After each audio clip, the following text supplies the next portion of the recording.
सखी सहेली सुनने वाले सभी सखियों, सहेलियों और श्रोताओं को नेहा शर्मा और चंचल वर्मा का नमस्कार। तो चंचल जी, कैसी हैं आप? मैं एकदम बहुत बढ़िया, मजे में हूँ। और नेहा, तुम्हें पता है कि ऑपरेशन सिंदूर की कामयाबी में सबसे बड़ा हाथ हम कह सकते हैं कि हमारे जो जवान हैं उन्हीं का है। और हम अगर अपने घरों में सुरक्षित बैठे हैं, अपना अपना काम कर पा रहे हैं, तो शायद इसमें भी बड़ा हाथ उन्हीं लोगों का है। बिल्कुल। और जिस तरह से वो निस्वार्थ भावना से हमारे लिए खड़े होते हैं और अपनी जान की परवाह भी नहीं करते हैं और हमारी रक्षा करना चाहते हैं, तो बस इसके लिए हम उन्हें नमन ही कर सकते हैं। वो हैं खतरों के खिलाड़ी और हमें हर खतरे से बचाते हैं जी। और चलिए उन्हीं के लिए समर्पित करते हैं गीत।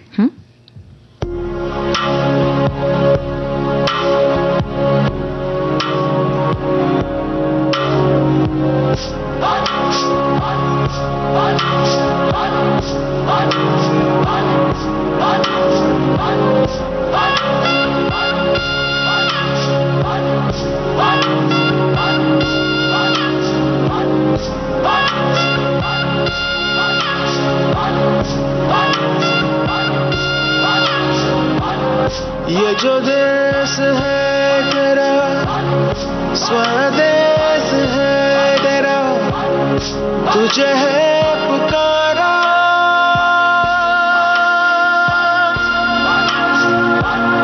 ये वो बंधन है जो कभी टूट नहीं सकता। ये जो देश है तेरा, स्वदेश है तेरा, तुझे है पुकारा।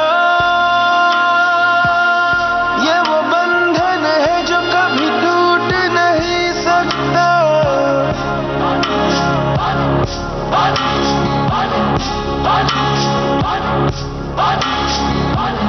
मिट्टी की है जो खुशबू, तू कैसे भुलाएगा। तू चाहे कहीं जाए, तू लौट के आएगा। नई नई राहों में, दबी दबी राहों में, खोए खोए दिल से तेरे कोई ये कहेगा। ये जो देश है तेरा, स्वदेश है तेरा, तुझे है पुकारा।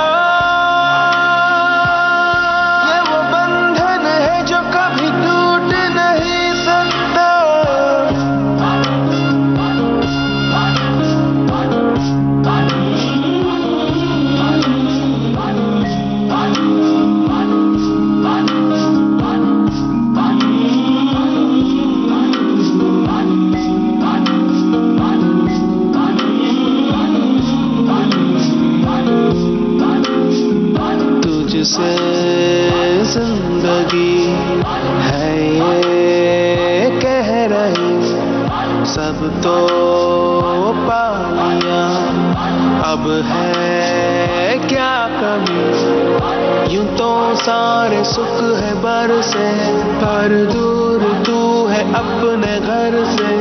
आ लौट चल तू अब दीवाने, जहाँ कोई तो तुझे अपना माने। आवाज दे तुझे बुलाने वही देश। ये जो देश है तेरा, स्वदेश है तेरा, तुझे है पुकारा। ये वो बंधन है जो कभी टूट नहीं सकता।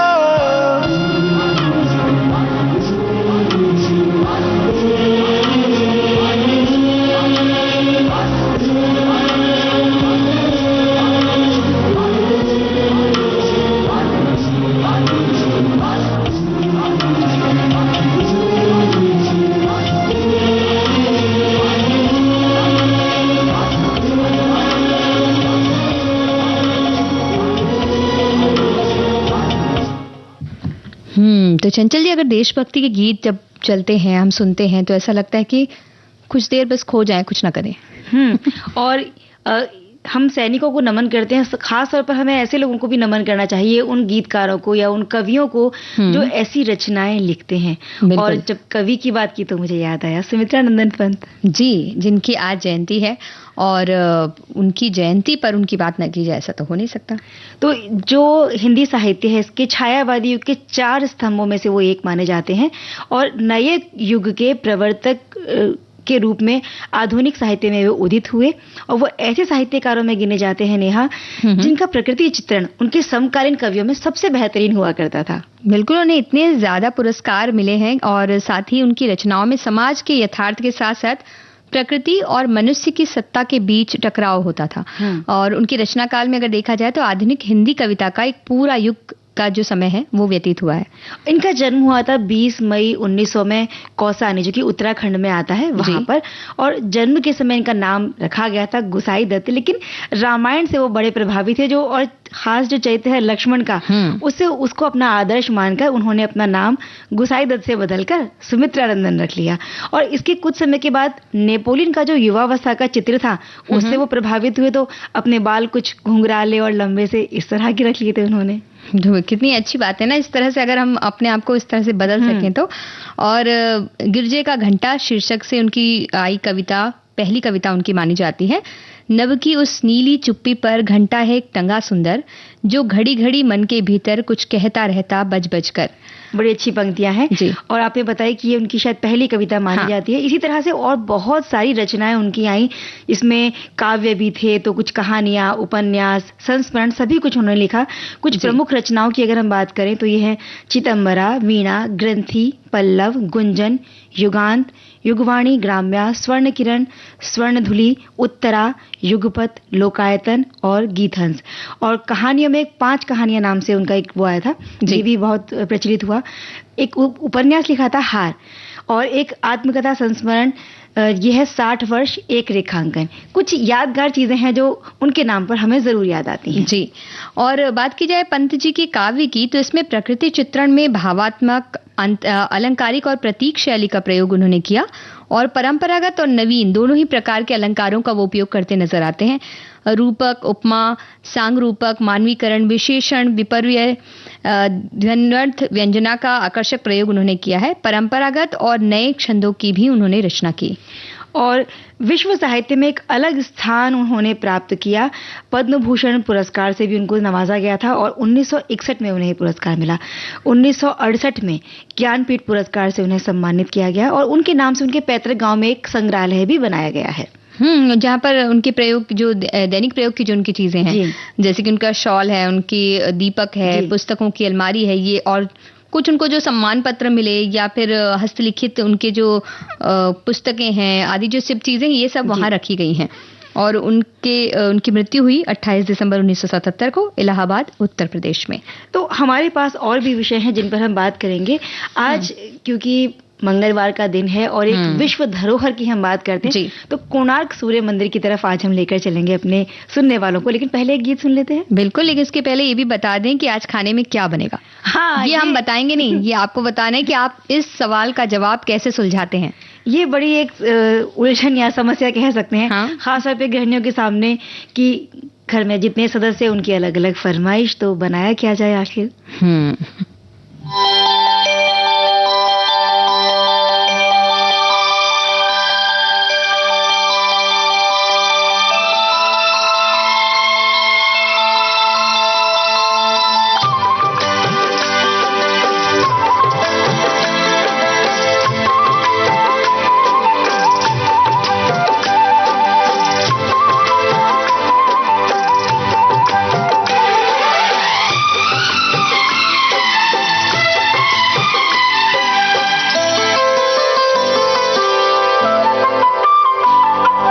चेहरा क्या देखते हो, दिल में उतर कर देखो ना, दिल में उतर कर देखो ना। चेहरा क्या देखते हो, दिल में उतर कर देखो ना, दिल में उतर कर देखो ना। मौसम पल में बदल जाएगा, पत्थर दिल भी पिघल जाएगा, मेरी मोहब्बत में है कितना असर देखो ना, कितना असर देखो ना। चेहरा क्या देखते हो, दिल में उतर कर देखो ना, दिल में उतर कर देखो ना। मौसम पल में बदल जाएगा, पत्थर दिल भी पिघल जाएगा, मेरी मोहब्बत में है कितना असर देखो ना, कितना असर देखो ना।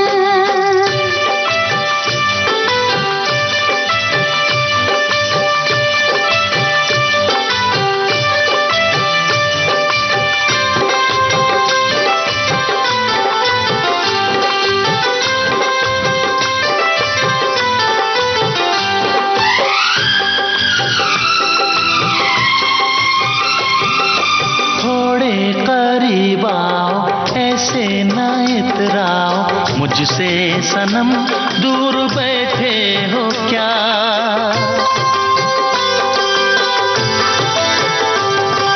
थोड़े करीब आओ, ऐसे ना इतराओ, मुझसे सनम दूर बैठे हो क्या। बेचैन कर दूंगा इतना तुम्हें, आके लिपट जाओगी दिलरुबा। ऐसे क्या सोचती हो, आके इधर देखो ना, आके इधर देखो ना। चेहरा क्या देखते हो, दिल में उतर कर देखो ना, दिल में उतर कर देखो ना।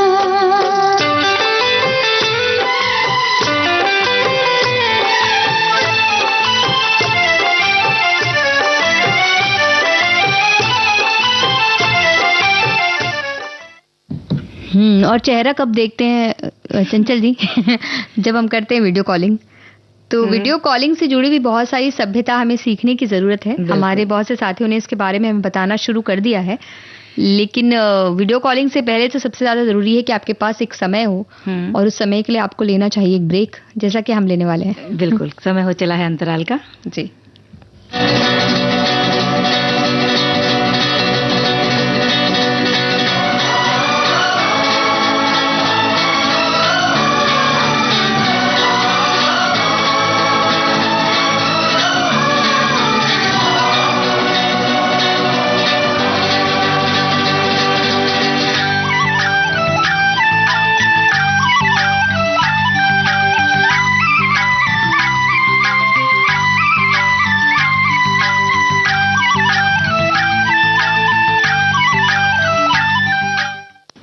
नमस्कार देशवासियों, हमें अपने फौजी भाइयों की हिम्मत, उनके शौर्य पर नाज है।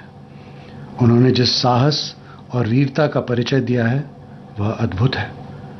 मैं विनय सप्रू उनका नमन करता हूँ। जय हिंद। तो अंतराल के बाद हम हाजिर हो गए हैं और अब हम जाएंगे कोणार्क सूर्य मंदिर की तरफ। घूमना क्योंकि बहुत जरूरी है। भारत के जो बहुत प्राचीन मंदिर हैं उनमें से ये एक है और इसे काला पैगोडा के नाम से भी जाना जाता है। ये मंदिर भारत के उड़ीसा राज्य में जगन्नाथपुरी से लगभग 35 किलोमीटर कोणार्क शहर में बना हुआ है। और इस मंदिर का निर्माण 13वीं शताब्दी में कलिंग स्थापत्य शैली के तहत किया गया था और बलुआ पत्थर और ग्रेनाइट से ये बना हुआ है। और 1984 में यूनेस्को द्वारा विश्व धरोहर के रूप में इसको मान्यता मिल गई थी। बिल्कुल। और अगर देखें चंचल जी, तो कोणार्क जो शब्द है वो कोण और अर्क से मिलकर बना है। अर्क का अर्थ है सूर्यदेव और इस मंदिर में सूर्य देव रथ पर सवार हैं। ये मंदिर पूर्व दिशा की ओर इस तरीके से बनाया गया है कि सूर्य की पहली किरण मंदिर के प्रवेश द्वार, पूजा स्थल और भगवान की मूर्ति पर पड़ती है। क्या बात है, मतलब इसका जो आर्किटेक्चर है हाँ। बड़ा अद्भुत है। और सूर्य मंदिर समय की गति को भी दर्शाता है। ये मंदिर सूर्य देव के रथ के आकार में बनाया गया है। इस रथ में 12 जोड़ी पहिए लगे हुए हैं और इसके साथ 7 घोड़े रथ को खींचते हुए नजर आते हैं। ये 7 घोड़े 7 दिनों का प्रतीक माने जाते हैं और ये भी माना जाता है कि 12 पहिए साल के 12 महीनों के प्रतीक होते हैं। कुछ स्थानों पर 12 जोड़ी पहियों को दिन के 24 घंटों के रूप में भी देखा जाता है। इनमें से 4 पहिए अभी समय बताने के लिए धूप घड़ी के रूप में भी उपयोग में आते हैं और मंदिर में 8 ताड़ियां भी हैं जो दिन के 8 पहर का प्रतिनिधित्व करती हैं। तो कोणार्क का ये जो सुप्रसिद्ध मंदिर है वो सूर्य देव को समर्पित है।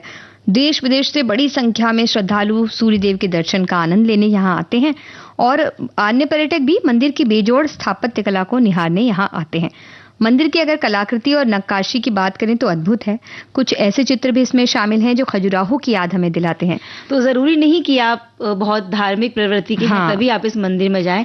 जो कला को देखना पसंद करते हैं वो भी यहाँ पर आते हैं। कोणार्क मंदिर का निर्माण को लेकर जो है इतिहासकारों में थोड़े बहुत मतभेद होते हैं। तो विशेषज्ञ कुछ तो ये मानते हैं कि इस मंदिर का निर्माण गंगवंश के जो शासक थे राजा नरसिंह देव प्रथम उन्होंने करवाया था। तो वहीं कुछ विशेषज्ञ ये तर्क भी देते हैं कि कोणार्क मंदिर का पहले निर्माण नरसिंह देव की मृत्यु के बाद नहीं हो सका था।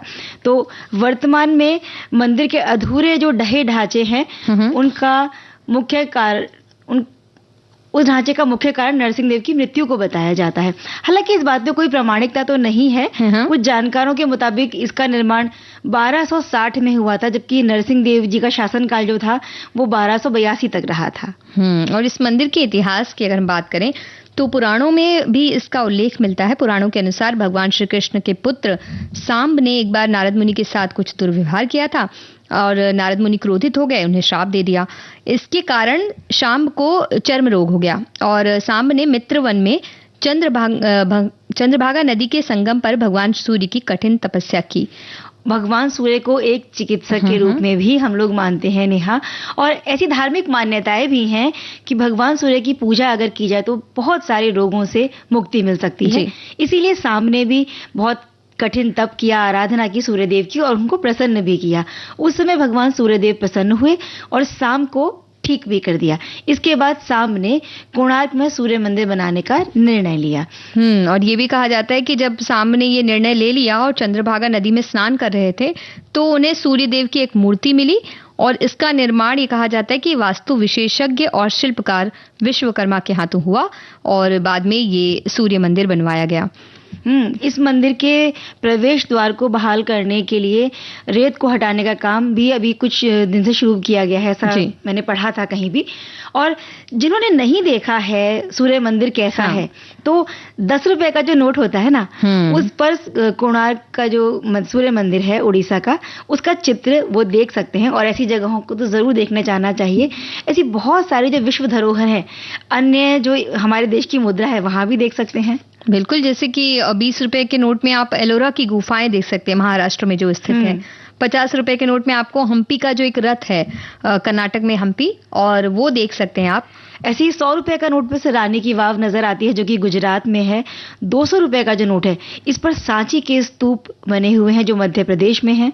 और 500 रुपए में आप देख सकते हैं लाल किला दिल्ली का। 500 रुपए के नोट में देख सकते हैं जी 500 रुपए में नहीं देख सकते, जाने में थोड़ा ज्यादा पैसा लगता है। एक नोट और था जो भी बंद हो चुका है, जो मुद्रा बंद हो चुकी है, 2000 का नोट था। कोई विश्व धरोहर तो नहीं है लेकिन जो मंगलयान जो हमारे देश की बहुत बड़ी उपलब्धि है उसका चित्र इस पर दिखाया है। बिल्कुल, तो इतनी सारी बातें हो गई तो मंगलयान की तरह हम भी उड़ चलें गीत की तरफ।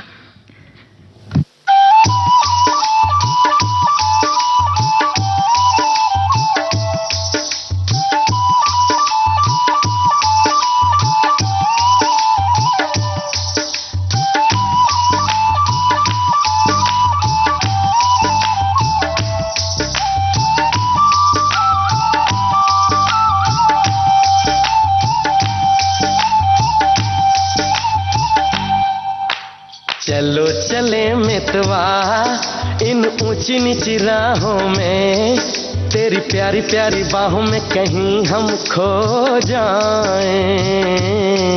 कभी नींद से जागे हम, कभी फिर सो जाएं। चलो चले मितवा इन ऊंची नीची राहों में, तेरी प्यारी प्यारी बाहों में कहीं हम खो जाएं। कभी नींद से जागे हम, कभी फिर सो जाएं।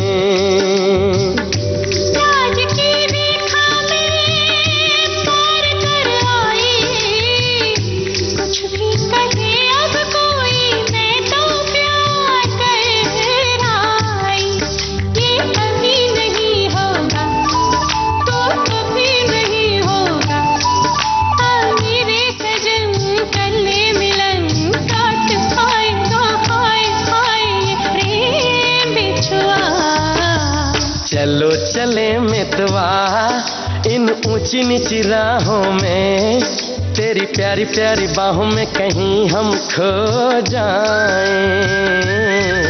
कभी नींद से जागे हम, कभी फिर सो जाएं।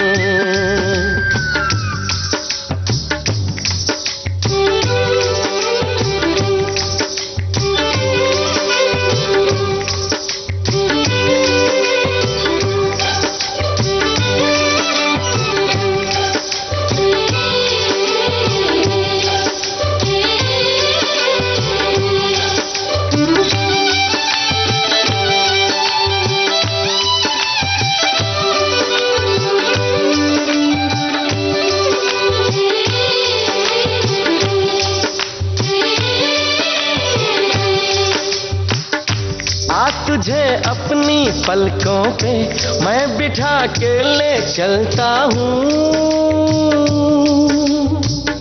चल तुझे सारी दुनिया से मैं छुपा के ले चलता हूँ। मैं तेरे पीछे हूँ, पाँव के नीचे हूँ, मेरे भी नीचे हूँ, सुन ओ सैया ले ले भैया। ये अभी नहीं होगा तो कभी नहीं होगा, आ मेरे सजन कर ले मिलन, काट खाएगा खाए खाए ये प्रेम बिछुआ।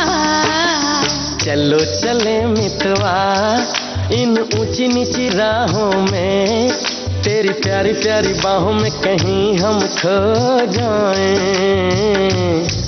कभी नींद से जागे हम, कभी फिर सो जाएं। नमस्कार, मैं संजय छेल, बॉलीवुड का डायरेक्टर, राइटर, गीतकार। आज हमें अपने फौजी भाइयों की हिम्मत और उनके शौर्य पर नाज है। उन्होंने जिस साहस और वीरता का परिचय दिया है वह अद्भुत है। हम उनका नमन करते हैं, आदर करते हैं, प्रणाम करते हैं। जय हिंद की सेना। वाकई जय हिंद की सेना कहा जा सकता है ऐसा। और बहुत सी बातें हमारे साथी भी लिख भेज रहे हैं हमें। कोणार्क सूर्य मंदिर के बारे में हमारे साथियों ने आमतौर पर वही बात लिखी है जो हमने भी उन्हें बताई, क्योंकि एक ही जानकारी एक ही जगह है। लेकिन हमारे एक साथी ने एक नई बात लिखी कि सूर्य का कोणार्क मंदिर उड़ीसा स्थित है। यहाँ सूर्य 3 अवस्था में उल्लेखित है: बाल्यावस्था का सूर्य, युवावस्था का सूर्य, प्रौढ़ावस्था का सूर्य। और ये हमने हमारी चित्रकला के कोर्स में पढ़ा था। ड्राइंग में निपुण है ऐसा बता रहे हैं। क्या बात है। तो जिन्होंने नहीं देखा है वो बिल्कुल जाकर अनुभव कर सकते हैं इन चीजों को। एक और बड़ा अच्छा संदेश है, हमारे एक श्रोता ने लिखा है कि बिल्कुल जाएं कोणार्क सूर्य मंदिर, जगन्नाथपुरी जाइए, वहाँ कृष्ण, सुभद्रा और बलभद्र जी के दर्शन भी साथ ही में आपको हो जाएंगे। सूर्य मंदिर का दर्शन भी साथ में आप कर लीजिए।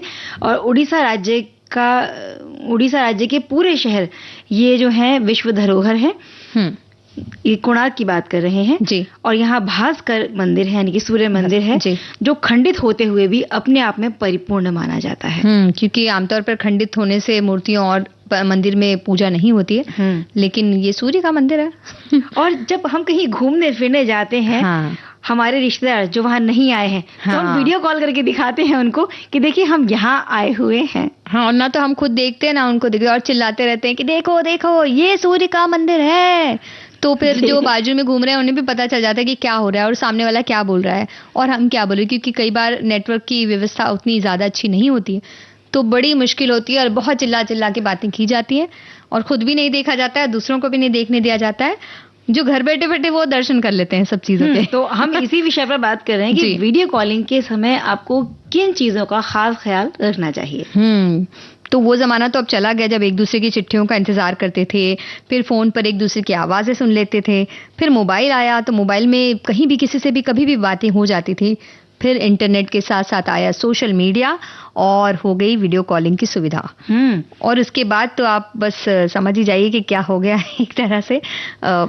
कई अच्छी चीजें भी हो गई, जैसे कि स्कूल ऑफिस के वीडियो कॉल होने लगे। कोरोना के काल में बच्चों के स्कूल की सारी चीजें वीडियो कॉलिंग के जरिए होने लगी और बहुत आम हो गई वीडियो कॉलिंग। जी तो और इससे कई बार सुविधा भी हो गई, क्योंकि जब कोरोना काल था तो ऑफिस में का जो काम था या बच्चों की जो पढ़ाई थी वो ऑनलाइन घर बैठे ही चलने लगी। वीडियो कॉल के जरिए हम एक दूसरे को देख सकते थे, सुन सकते थे और अच्छे से बच्चों को समझने में बड़ी आसानी होती थी। और अब ये चीज इतनी आम हो गई है कि इससे जुड़ी कुछ खास बातों की ओर बिल्कुल ध्यान देना चाहिए और जो वीडियो कॉलिंग की सभ्यता है इसे समझने की बहुत जरूरत है। बिल्कुल। और वीडियो कॉलिंग अगर ऑफिस या पढ़ाई के लिए आप कर रहे हैं तब तो कुछ बातों का बहुत ही ख्याल रखना जरूरी ही है।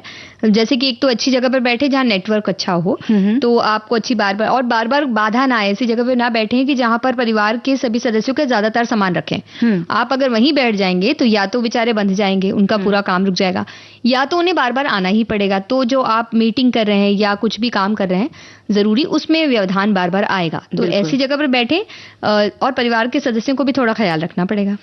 और अगर आपके घर के अड़ोस पड़ोस में कहीं कोई काम चालू है, कोई कंस्ट्रक्शन वर्क है या किसी भी तरह का कोई काम चल रहा है, जैसे ठक ठक पिट पिट की आवाजें अगर आती हों तो उनसे भी दूर बैठिए, क्योंकि जो आपकी बातें सुन रहा है, जिससे आप वीडियो कॉल पर बात कर रहे हैं, तो आपका जो अगर कोई कंसंट्रेशन वाला काम है तो वहां आपका जो एकाग्र चित्त होकर वो काम करना वो आप कर ही नहीं पाएंगे। बिल्कुल, और खुद भी नहीं कर पाएंगे और जो वीडियो कॉल कर रहा है उसको भी नहीं करने देंगे आप। अगर और उसी तरह से जब आपको कुछ कहने की जरूरत नहीं है, मान लीजिए आप किसी और की बात सुन रहे हैं, तो अपना माइक को आप ऑफ रख सकते हैं या म्यूट रख सकते हैं, क्योंकि बहुत ज्यादा ऐसा होता है कि माइक ऑफ नहीं रहता और आप घर के सदस्यों से बातें कर रहे हैं, वो सब सारे व्यक्ति सुन रहे हैं, या आप बैठे आपके वो जो शोर हो रहा है वो सब सुन रहे हैं, तो ये सारी चीजें नहीं चाहिए। तो आप म्यूट करके रखिए, जो व्यक्ति बोल रहा है वो माइक ऑन करके बात कर रहा है, आपको जब बोलना है तो ऑन कर लीजिए। नेहा जी, मैंने ऐसा भी देखा है कई बार हम किसी गार्डन में है, पार्क में है, बस में है या ट्रेन में ट्रेवल कर रहे हैं, उस वक्त लोग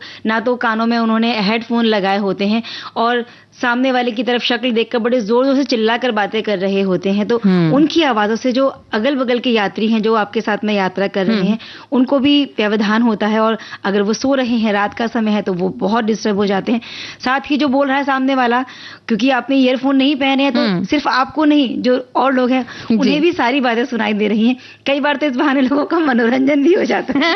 कई बार ऐसा भी होता है कि सामने वाले के बारे में उसने कोई टिप्पणी कर दी बहुत जोर से और आप झेप गए, क्योंकि आपको पता चल गया कि आप वहीं बैठे हो और उसको सबको पता चल गया कि क्या बातें हो रही हैं।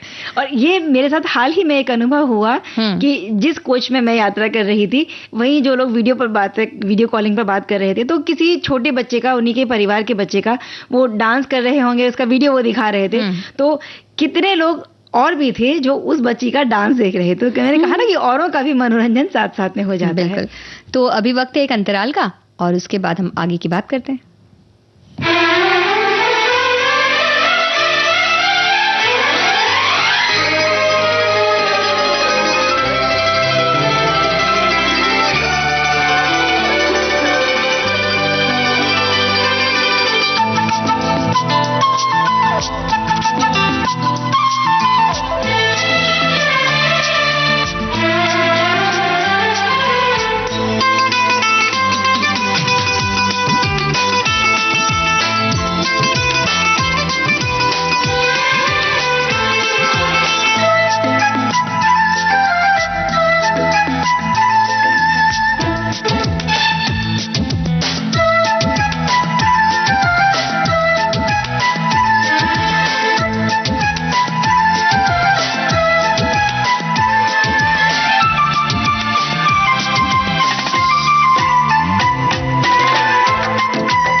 अंतराल के बाद आप सभी का एक बार फिर से स्वागत है। विविध भारती पर आप सुन रहे हैं कार्यक्रम सखी सहेली। और हम बात कर रहे थे वीडियो कॉलिंग की सभ्यता के बारे में। बिल्कुल।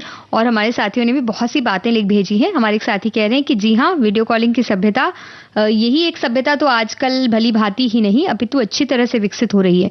कहीं इसकी आवश्यकता है तो कहीं शौक है, किंतु है हर ओर, हर परिवार में प्रफुल्लित ही नहीं अपितु प्रफुल्लित भी हो रही है। दूरस्थ लोगों के बीच ये पारस्परिक हालचाल के अतिरिक्त दर्शन की अभिलाषा भी पूरी होती है तो कहीं शौक बनकर उभरती है, किंतु किसी भी चीज के हानि लाभ हुआ करते हैं, ये ध्यान देना आवश्यक है। तो एक हानि अभी इस वक्त ये हो रही है कि बहुत देर से हमारे श्रोता जो गीत का इंतजार कर रहे होंगे, उन्होंने गाना नहीं सुना। बताइए, बिना वीडियो कॉलिंग के ये सारी हानि हो रही है। जी।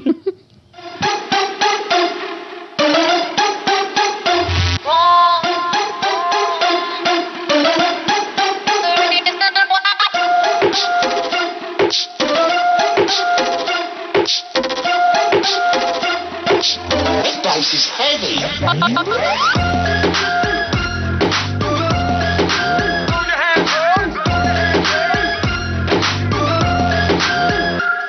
जब आए तेरी याद मुड़ के जाती नहीं, सजना अब तो नींद भी मुझको आती नहीं। जब आए तेरी याद मुड़ के जाती नहीं, सजना अब तो नींद भी मुझको आती नहीं।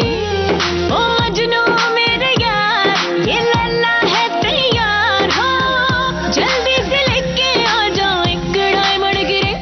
तेरे लिए दिल का टेलीफोन है बजता रिंग रिंग रा रे, हो मेरे दिल का टेलीफोन है बजता रिंग रिंग रा रिंग, हो मेरे दिल का टेलीफोन है बजता रिंग रिंग रा रिंग, हो मेरे दिल का टेलीफोन है बजता रिंग रिंग रा रे।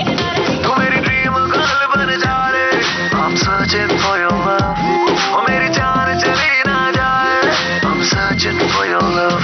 तू मेरी ड्रीम गर्ल बन जा रे, I'm searching for your love, ओ मेरी जान चली ना जाए, I'm searching for your love।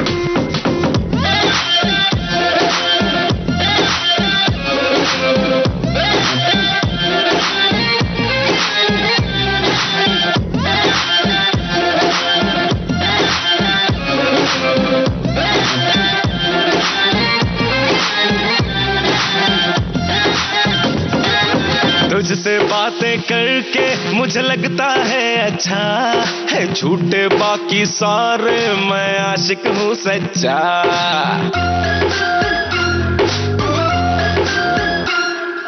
तुझसे बातें करके मुझे लगता है अच्छा है, झूठे बाकी सारे मैं आशिक हूँ सच्चा। सामने आके सुन ले जो शेर लिखे तुझ पे, नहीं ऐसा वैसा शायर हो गालिब का बच्चा।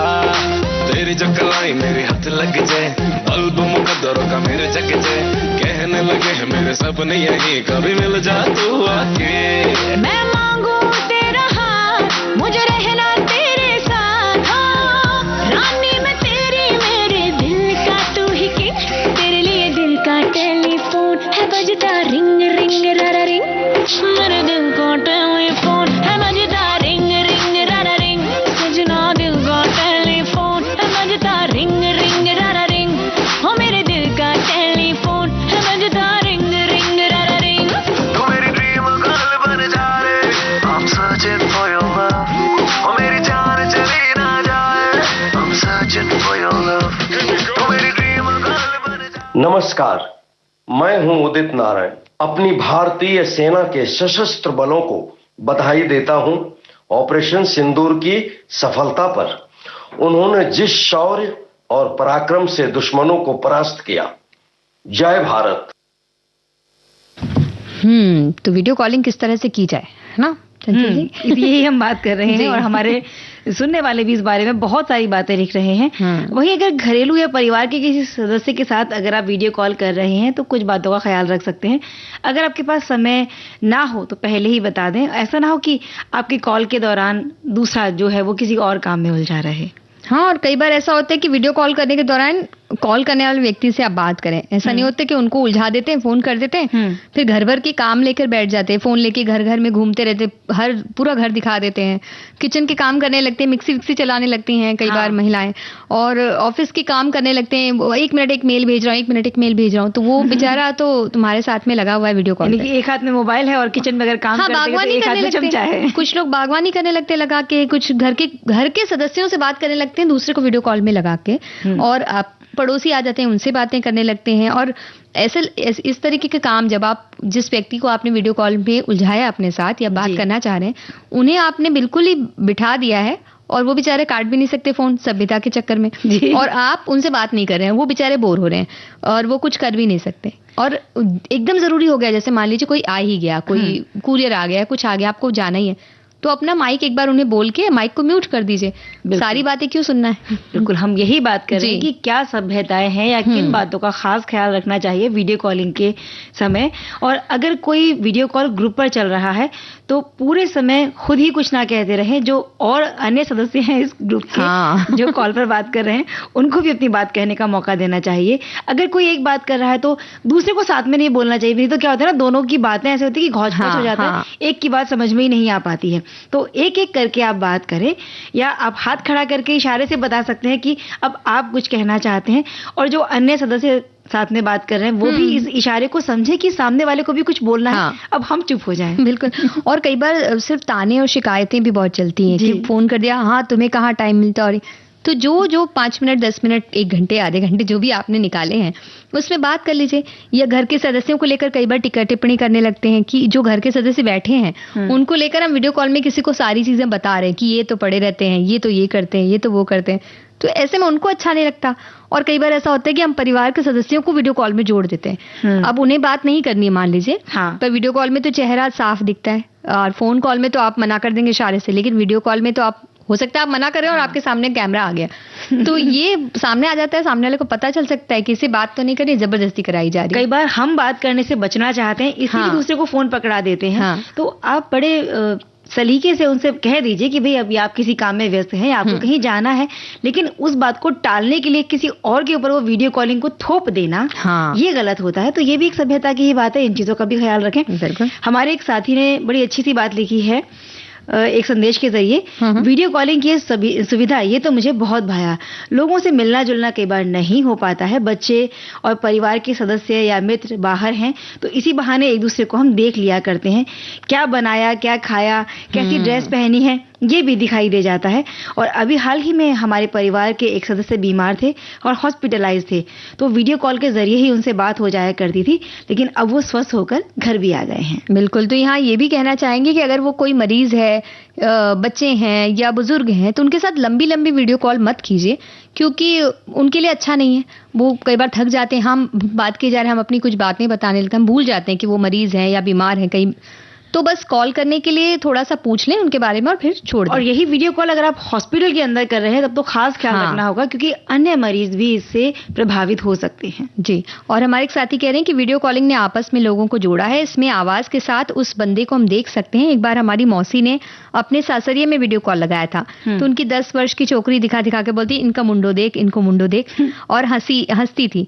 फिलहाल हमारे पापा जो हैं वो हमारे दादी दादा से बात करने के लिए माँ का टच स्क्रीन मोबाइल लेकर लंबी बात करते हैं और उन्हें बहुत अच्छा लगता है। मौसी भी वॉइस कॉल करती हैं मारवाड़ी में, जब कभी उनके रिचार्ज इंटरनेट बचता है तो वीडियो कॉल करती हैं, खूब हंसती हैं।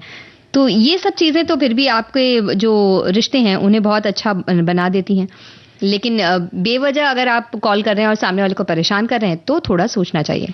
हमारे श्रोता ने लिखा है कि वीडियो कॉलिंग में सभ्यता मान लीजिए कि अगर आप किसी मीटिंग के समय वीडियो कॉल कर रहे हैं और इस समय में आपको इस प्रकार की सभ्यता रखनी चाहिए कि आप इस तरह के कोई भी कपड़े पहनकर ना बैठें जिससे सामने वाला आपके खिलाफ हो जाए और इस चीज़ का गलत इस्तेमाल कर ले, और अपने व्यवहार को भी आपको बहुत अच्छा रखना चाहिए। मुझे लगता है कि जिस जगह पर शोर हो रहा है उस जगह पर भी हमें वीडियो कॉल नहीं करना चाहिए, और बिजनेस या काम का कोई कॉल कर रहे हैं तो वहाँ इस तरह से कोई डिस्टर्बेंस भी नहीं होनी चाहिए। बहुत सही बात लिखी है इन्होंने। कुछ इसी तरह की बात हमारे एक और साथी ने लिखी है कि क्योंकि वीडियो कॉलिंग में हम एक दूसरे को देख सकते हैं, आमने सामने लोगों को देख सकते हैं, तो इसलिए फोन करने से पहले कपड़ों की बालों का हुलिया ठीक कर लें। थोड़ी शिष्टता रखनी चाहिए, चेहरे के हाव भाव भी ठीक रहना चाहिए। क्या बात है, बड़ी अच्छी अच्छी बातें लिखी हैं। पर एक संदेश सुन लेते हैं हम इस बीच में। नमस्कार, मैं हूं उदित नारायण। अपनी भारतीय सेना के सशस्त्र बलों को बधाई देता हूं ऑपरेशन सिंदूर की सफलता पर। उन्होंने जिस शौर्य और पराक्रम से दुश्मनों को परास्त किया। जय भारत। तो बस इस तरह से जैसे हम कह रहे हैं चंचल जी, बातें ही नहीं करते रहना चाहिए, गाने भी सुन लेने चाहिए। हाँ।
तो आप सुन रहे हैं कार्यक्रम सखी सहेली। श्रोताओं, आपको हम बता दें कि जाने माने खगोल वैज्ञानिक और विज्ञान लेखक डॉक्टर जयंत नार्लिकर का आज सुबह निधन हो गया। उन्हें नमन करते हुए हम आपको उनसे की गई पुरानी बातचीत विविध भारती के संग्रहालय से लेकर सुनवाने वाले हैं आज शाम 4 बजे। इसलिए पूर्व नियोजित कार्यक्रम हेलो फरमाइश आज प्रसारित नहीं होगा। और सुनते हैं एक संदेश। नमस्कार, मैं तिग्मांशु धूलिया एक छोटा सा संदेश लेके आया हूँ कि हाल ही के दिनों में भारतीय सशस्त्र बलों के तीनों शाखाओं सेना, वायुसेना और नौसेना ने ऑपरेशन सिंदूर में असाधारण वीरता का प्रदर्शन किया है। ये पहलगांव में निहत्थे नागरिकों पर कायरतापूर्ण और अक्षम्य हमले के विरुद्ध एक शक्तिशाली प्रतिक्रिया थी। ऑपरेशन सिंदूर की सफलता पर भारतीय सशस्त्र बलों को मैं बधाई देता हूं और उनकी वीरता, समर्पण और प्रतिबद्धता को सलाम करता हूं। नमस्कार। तो बस तो सखी सहेली कार्यक्रम में एक बहुत गंभीर विषय पर हम बात करने वाले हैं। बिल्कुल, वो गंभीर विषय जो है वो ये है कि खाने में क्या बनाया जाए। ये सचमुच गंभीर विषय होता है हर सुबह का। और कई बार हम टाइम टेबल बना लेते हैं कि भाई हर रोज ये बनेगा, ये बनेगा, ये बनेगा, लेकिन कितने लोग हैं जो इस टाइम टेबल को फॉलो कर पाते हैं या वैसे ही करते हैं जो उन्होंने टाइम टेबल में लिखा है? बिल्कुल नहीं होता। पर कई बार ऐसा भी होता है कि जो टाइम टेबल में लिखा है वो खाने का मन ही नहीं होता है। हाँ। और दूसरी बात ये भी होती है कई बार कि वो सामग्री नहीं होती हमारे पास दूसरी सब्जी अवेलेबल है, तो हमें लगता है कि जो उपलब्ध है वो बनाया जाए। लेकिन और कई बार ऐसा होता है कि घर के सभी सदस्यों की इतनी पसंद अलग अलग होती है कि सबको पूरा कर पाना बड़ा मुश्किल भी होता है। तो फिर एक कॉमन कोई भी चीज चुनी जाती है। हाँ भाई, ये चीज सबको पसंद है तो वही बनाई जाती है। और कई बार कैसे निर्णय लिया जाता है, हाँ भाई ये एक ऐसी डिश है जिसको बने बहुत समय हो गया, तो चलो आज ये बना लिया जाए। हाँ। या समय कम है तो झटपट ये बन जाता है, बिल्कुल ये बना लिया जाए। तो इस तरह से ये मेन्यू जो होता है क्या बनाया जाए उसका निर्णय किया जाता है। एक तरह से ये भी कह सकते हैं जो घर के जो गृहिणियां हैं वो पूछती सबसे हैं कि क्या बनाया जाए, लेकिन बनाती वही है जो उपलब्ध हो और जो उनका मन हो। लेकिन पूछना बहुत जरूरी है क्योंकि कंफ्यूजन बहुत रहता है और सबसे पूछने के बाद उन्हें पता चलता है कि उनसे ज्यादा कंफ्यूज घर के सदस्य हैं और इसलिए वो अपना निर्णय खुद लेती हैं, तो वो औरों को भी कंफ्यूज करते हैं। तो चलिए, हमारे श्रोताओं ने जो संदेश लिखे हैं इस बात पर, अब वो आपको सुनाते हैं। एक संदेश है कि ये सबसे बड़ा टास्क होता है हर गृहिणी के लिए कि आज खाने में क्या बनाया जाए। और तारीफ की अगर खाने वालों से पूछ लिया जाए कि आज क्या बनाऊं, तो वो कहेंगे कुछ भी बना लो, पर दाल, चावल, रोटी, सब्जी, खिचड़ी, दलिया ये सब नहीं होता। ये कुछ भी होता क्या है, आज तक कोई भी बेचारी गृहिणी ये चीज नहीं समझ पाई होगी। अगर घर में 5-6 सदस्य हैं तो एक ही तरह का खाना नहीं बन सकता है। तब यही करना पड़ता है कि उलझन सुलझे ना, ये कहना पड़ता है कि उलझन सुलझे ना। अगर किसी श्रोता भाई बहन को इस उलझन का कोई सुलझाव नजर आता है तो वो हमसे जरूर साझा करें। बिल्कुल। और ये भी एक बात है कि ये कुछ क्या होता है जो बनाना चाहे, इसके बारे में हम जवाब देने वाले हैं इस कार्यक्रम के अंत में। और हमारे एक साथी कह रहे हैं कि आज खाने में क्या बनाएं, ये हर घर की समस्या है। पत्नी या जो भी खाना बनाता है वो चाहता है खाना रुचिकर हो। अच्छा खाना बनाने के बाद कोई नाक बहुत सिकोड़े या खाना ना खाए तो बनाने वाले को ठीक नहीं लगता। इसी कारण खाना बनाने वाला चाहता है कि सब अपनी पसंद बता दें, उसे तो बनाना है। लेकिन इस यक्ष प्रश्न को पूछने की यही आशय है। बताते भी नहीं, नखरे भी निकालते हैं। उससे बचने के लिए ये यक्ष प्रश्न हर परिवार की समस्या है। और जैसे तुमने कहा ना कि गृहिणियां या पत्नी अपने मन का खाना बनाती हैं। अगर बच्चे ने या पति ने कहा कि ठीक है दाल बना लो, अरे सुबह ही तो दाल बनाई थी, तो वो कहेंगे अच्छा ठीक है पनीर की सब्जी बना लो, अरे रात को पनीर कौन खाता है। तो इस तरह के बहुत सारे सवाल हो जाते हैं। और एक और संदेश मैं पढ़कर सुनाती हूँ। एक हमारे श्रोता ने लिखा है, आज खाने में क्या बनाए ये हर घर की कहानी है। सुबह के नाश्ते से लेकर रात के खाने तक क्या बनाए क्या ना बनाए ये एक बहुत बड़ी समस्या होती है। कोई पराठे मांगता है तो कोई पोहा चाहता है, तो कोई कहता है कि मैं ब्रेड खाऊंगा। दोपहर के खाने में कोई कहता है दाल चावल, तो किसी को खिचड़ी चाहिए होती है, किसी को रोटी चाहिए। और रात के खाने में कोई किसी सब्जी की फरमाइश करता है तो कोई दाल रात को नहीं खाना पसंद करता। महिलाओं की ये समस्या रहती है कि क्या बनाए क्या ना बनाए। बात भले ही छोटी सी है लेकिन इस समस्या का कोई समाधान नहीं, कोई इलाज नहीं। और सही बात है, ये बहुत बड़ी समस्या है। और हमारे एक और साथी कह रहे हैं कि खाने में जो क्या बनाए मज़ेदार विषय है, लेकिन कुछ हो ही नहीं सकता। रोज़ का ये कन्फ्यूजन, खाने का मन नहीं है, किसी को ये नहीं खाना, किसी को सब्जी नहीं खानी, ये सारी चीज़ें वो कह रही जो भी मना कर देता है खाने के लिए उस पर गुस्सा आता है।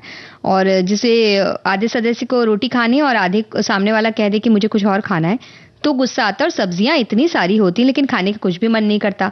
खाने में क्या बनाए, किसी को ये नहीं खाना, किसी को ये नहीं खाना, बच्चों की अपनी पसंद, सबकी अपनी पसंद, सबकी पत्नियों की अपनी अलग अलग पसंद है। तो इस विषय में भी ज्यादा गंभीर रूप से हम फंस जाते हैं कि अपनी पसंद का तो वो कुछ बनाती ही नहीं। अपनी पसंद का तो नहीं बनाती है, ऐसा कह रहे हैं। हम लोग तो ये कह रहे हैं कि अपनी पसंद का ही बनाती हैं, लेकिन दूसरों की पसंद के लिए मतलब वो ये चुन लेती हैं कि दूसरों को क्या पसंद आएगा। बिल्कुल। और एक संदेश हमें इस तरह से भी मिला है कि ये प्रश्न बहुत जटिल भाव का है। खाना सबकी सेहत और रुचि को ध्यान में रखकर बनाया जाता है, इसीलिए ये पूछा जाता है कि आज खाने में क्या बनाऊं। चाहे नाश्ता हो, दोपहर का भोजन हो, रात के समय का भोजन हो, मतलब रात का हल्का भोजन हो, और सेहत को सर्वोपरि रखा जाता है। बहुत ही समझ और सोच लगती है, तब कहीं जाकर बड़ी मेहनत और प्रेम से भोजन बनता है। हमें खाना बनाने वाले की मेहनत और उसकी भावना की प्रशंसा जरूर करनी चाहिए, ना कि उसमें कोई कमी निकालनी चाहिए।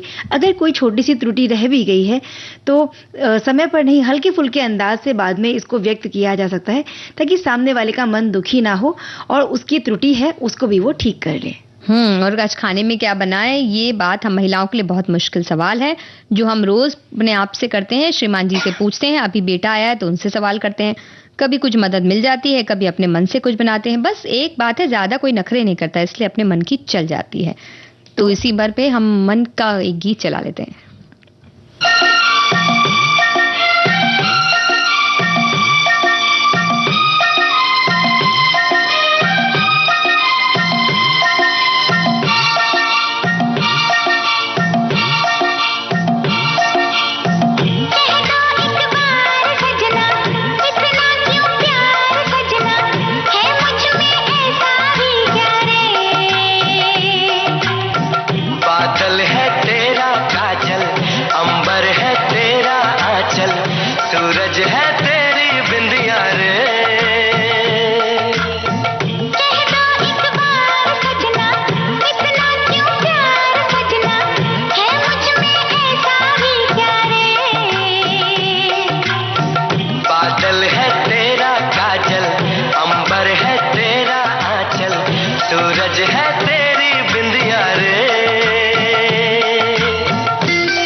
और आप क्या कहना चाहती हैं चंचल जी, बताइए। मैं बताना चाह रही थी कि एक खास दिन जिसके बारे में हमें बात करनी थी, और ये है विश्व मधुमक्खी दिवस, जो कि आज के दिन मनाया जाता है, यानी कि 20 मई के दिन।